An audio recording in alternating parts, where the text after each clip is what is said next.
Yang lihat lagi viral, katanya Kemenhub sebut kayu gelondongan di banjir sumut bukan hasil pembalakan liar, tapi itu adalah murni tumbang katanya.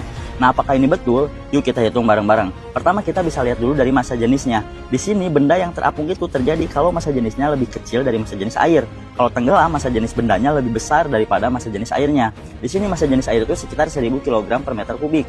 Nah, di sini kalau kita lihat dari jenis-jenis kayu ini, dia tuh ada dua jenis. Kalau misalnya massa kayunya udah lama ditebang, nah ini massa jenisnya turun. Kenapa? Karena airnya udah nggak ada. Tapi kalau yang baru ditebang atau misalnya karena banjir, ini berarti kan artinya baru tertebang. Massa jenisnya masih tinggi karena masih banyak airnya.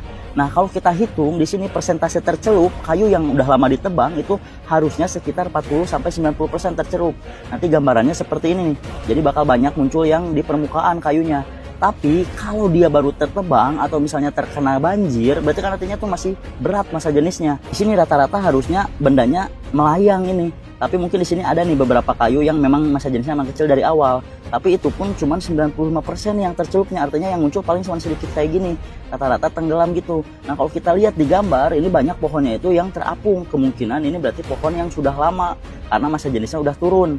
Kemudian dari yang kedua yang kita lihat dari bentuk dan jenis pohon. Di hutan yang alami ini bakal memiliki banyak jenis-jenis pohon dan beragam. Tapi kalau kita dilihat di sini ini kayaknya bentuknya sama semua ya dan potongannya rapih. Kemudian di sini juga kalau kita lihat kondisinya kayunya ini bersih, tidak ada dahan dan ranting dan kulit kayunya juga kayak sudah terkelupas. Jadi kemungkinan ini tidak alami. Nah, kemudian kalau kita lihat juga dari statistik kayu hanyut.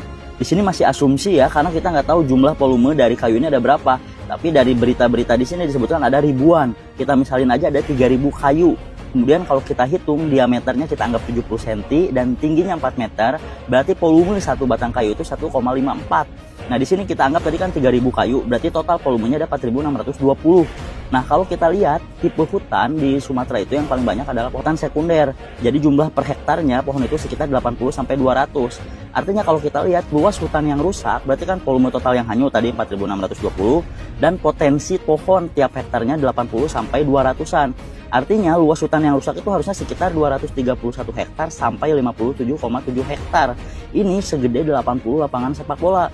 Nah, ini apakah ada nggak sih lapangan longsor yang seluas 57,7 hektar sehingga 3000 pohon ini jadi pada hanyut semua nih akibat banjir?